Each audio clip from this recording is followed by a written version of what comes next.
Morning peeps, good morning everyone, how's everyone doing? Hopefully you guys are all doing well. Don't forget, if you're new to the channel, like, share, subscribe. Alright, before we talk Joe Cordina, Shakur Stevenson and the mess that is the 135 pound division, and I think it is a mess and it should be the best, let's have a quick look and see if there's anything else.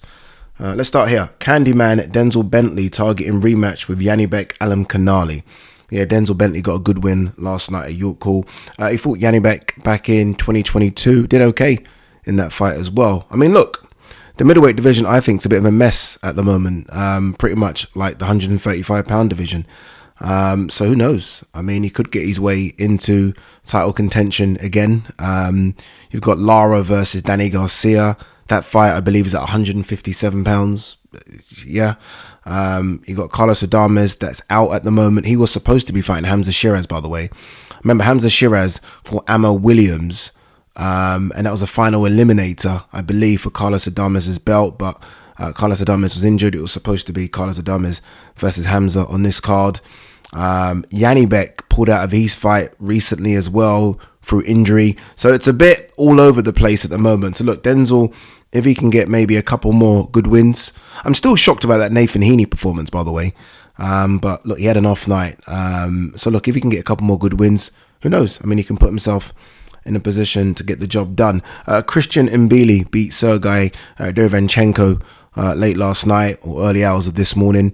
Derevyanchenko hurt his hand in that fight in the third round. Not saying he would have won, even if he didn't, because I think Mbili hurt his left hand as well in the fight. But ultimately, Mbili was just too young, too big, too strong.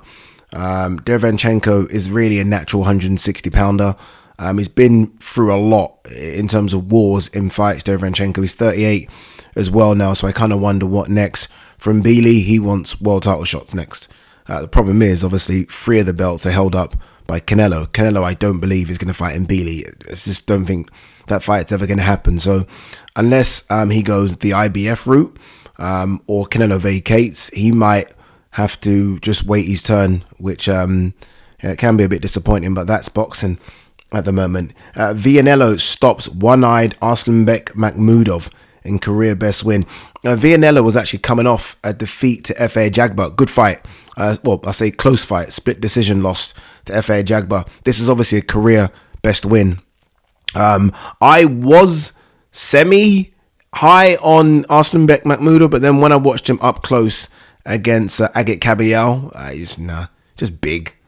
He's just big. He's intimidating. If you can get through that, then and you can box, and Vianello can box, then I can see that there was a ceiling and not a high ceiling with Arslanbek as well. His eye really swelled up in that fight. But yeah, good win for Vianello, and I guess he kind of puts himself in the picture now, right? Heavyweight division is full of talent at the moment. It's weird. It's not super talented division, but there's a lot of guys that I think will make good fights. I'm not trying to say this is like the 70s or the 80s, but there are I think at least 20 guys now that are in and around the same level that I think will put up good fights. Oscar De La Hoya sat down with Shannon Sharp. I don't know if you guys have seen this sit down. A really good sit down. Shannon knows boxing but doesn't know boxing, so he kind of got a few things wrong. But I thought Oscar came across really well. Oscar seems to be very just free, matter of fact, doesn't give a fuck anymore, which is a good position to be in life. But he spoke about Floyd, and he spoke about Floyd in glowing terms, which I thought was really nice as well. Talk about Floyd's business IQ, Floyd's ability to take a punch, Floyd's in-ring skills, Floyd's in-ring skills and IQ in the ring as well. If you haven't seen it, go and watch a really good sit-down interview with Shannon Sharp. Talked about Canelo Alvarez, had a dig at Canelo, which doesn't surprise me. But yeah, really good sit-down. All right, let's talk Shakur Stevenson, Joe Cordina. Obviously, fight hasn't been made. I don't know if it will be made, but there has been discussions. That's clear. I think Eddie mentioned it in a sit-down with, I think it was Boxing News. And he said, look, there have been discussions. But before I talk about whether or not Joe deserves it and Joe's opportunity, it goes to show just how fucked up the 135 pound division is, where none of the champions are fighting each other. There are no unification fights. There was a lot of talk about Shakur Stevenson potentially getting as a pay to fight. I don't know what's happened with that, but none of the champions are fighting each other. Berenchik's a champion, Loma's a champion, Gervonta's a champion, Shakur's a champion. Now, if there were unification fights, like I wouldn't mind, but that isn't happening. That isn't happening. And even with the power of Turkey, the fact that they can't make unification fights in that division is a joke. Honestly, it's a joke. And I don't even know who to blame. I'm not quite sure who takes the blame with this one. There was a lot of talk about Loma versus Gervonta. It got to a point with Loma Gervonta where people were like, it's going to happen. It's going to happen. It's going to get announced. Nothing. Absolutely nothing. There was a lot of talk, even though not a unification fight would have been a good fight between Shakur and Zepeda. Nothing. I think Zepeda's going to go the Berenchik route. But fuck all that talk. Why is Tank not fighting Shakur? Like, why? Like, and now, by the way, we are now in the easiest position to make this fight because Shakur is a free agent. Looks like he's going to sign with Matchroom, but as it stands right now today, he's a free agent. Surely this is now easy to make. The only blockage in making that fight, I think, is Tank. I can't, like, Tank's the man in the division. Like, everyone will have to bow down to him when it comes to, I am the A side, you take this. And I think people will be willing to take low ball money to fight him. I think Shakur's come out and said this in an interview. I've seen an interview where he's mentioned this. He's like, look, he's the man. He calls the shots. If like, I want to fight him, but it's up to him.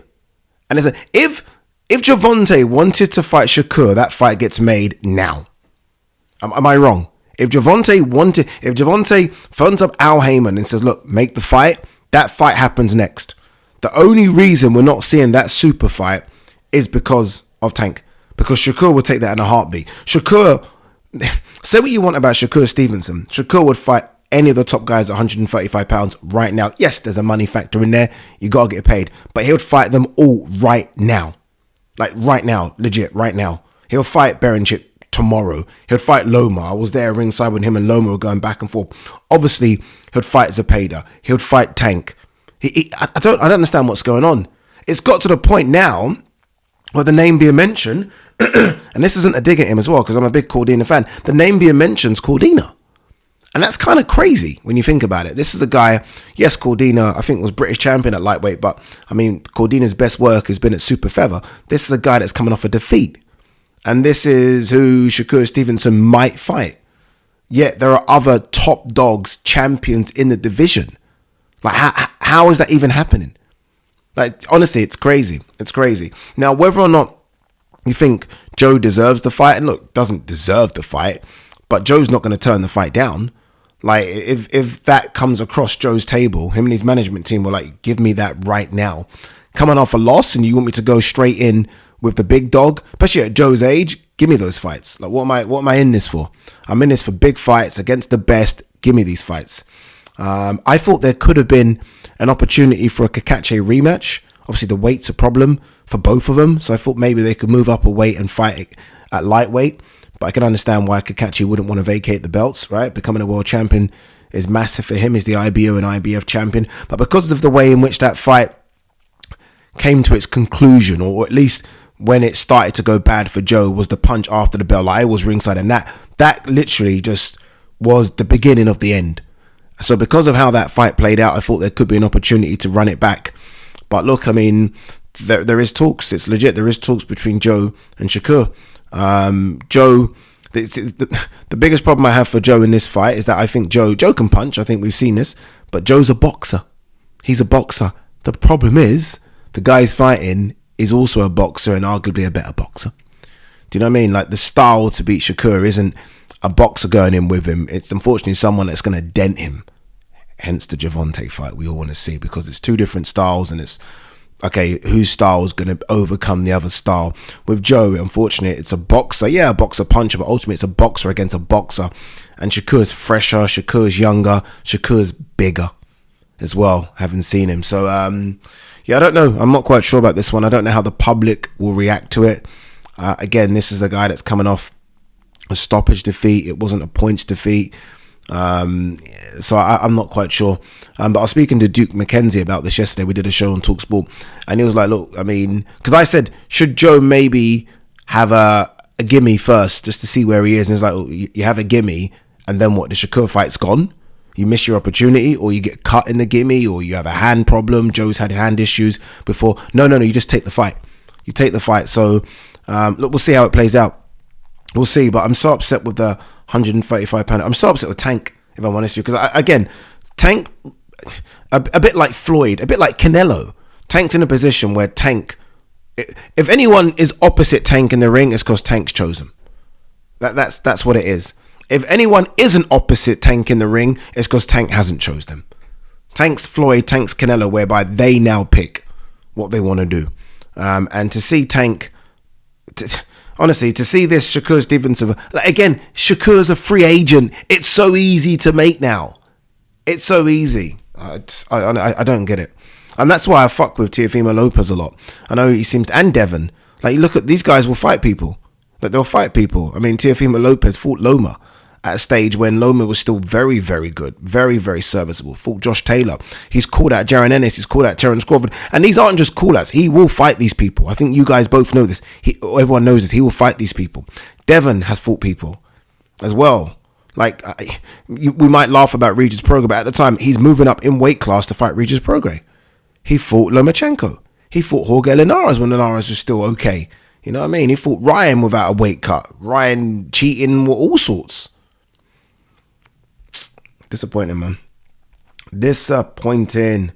Chris Eubank Jr.'s interest peaked by a possible Ben Whittaker clash. Next. That ain't never happening. That ain't ever happening. Turkey Al Sheikh, it's Canelo or bust with Crawford. What does that mean? What, like possible it's Canelo or retirement? Is that what it means? You know, when I did do my video the other day, I forgot to mention it. I did have like retirement as an option. And I did like what next for Crawford. I wrote down a list of names and I was kicking myself after the video. I was like, why didn't I mention retirement? Because if you are Crawford, hopefully you would have made a bit of money in the Spence fight. Surely.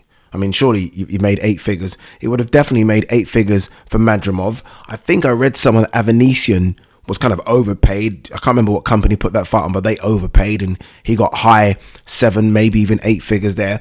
So look, he's made good money. That's what I'm getting at. He's made a lot of good money. It seems like he's quite savvy with his investments and sort of properties, and I think he's now got a property portfolio. He's a 4-weight world champion, 2 times undisputed, one of the greatest of all time. Right now, pound for pound, 1 or 2, right? Take your pick. What else is there to do? What else? What else? Unless, I mean, you can collect checks. I mean, you can still do that, right? But then you're risking your health. You're risking your health. You're risking your unbeaten record. You can still do that. I mean, Roy Jones Jr. continued to do that after defeat, and we all saw how that played out. I don't think Crawford's going to play out like that, don't get me wrong, but we've seen how it plays out. When the best don't just stop, you will get beat. It's a fact. Someone, you're going to fight your younger version, and that younger version of you will beat you. It's just how it plays out. So maybe it is a case of, look, Virgil was okay, but it wasn't like, oh my God, we need to see Virgil Crawford. No one's excited about a Fundora fight. Let's be brutally honest. No one's excited about a Tim Tszyu fight. Jamel Charlo's vanished from the face of the earth, and Errol Spence looks like he's done. There isn't anyone. And then we just spoke about the 160 division. Lara, Garcia, Carlos Adames, Alam Kanali. Ain't anyone for to fight. So maybe it is Canelo or bust. Maybe it is. All right. Anything else? Let's have a quick look. There isn't much. No, that's it. There isn't much. All right, guys, girls, I will catch you all later. Have a good week. We'll be obviously doing loads of videos throughout the week, as we always do. And we'll be building up to what? What's coming up in the schedule? Canelo Belanga, isn't it, really? Canelo Belanga in terms of the big ones. And then the big one, AJ Dubois. I'm starting to... I don't know. Peace.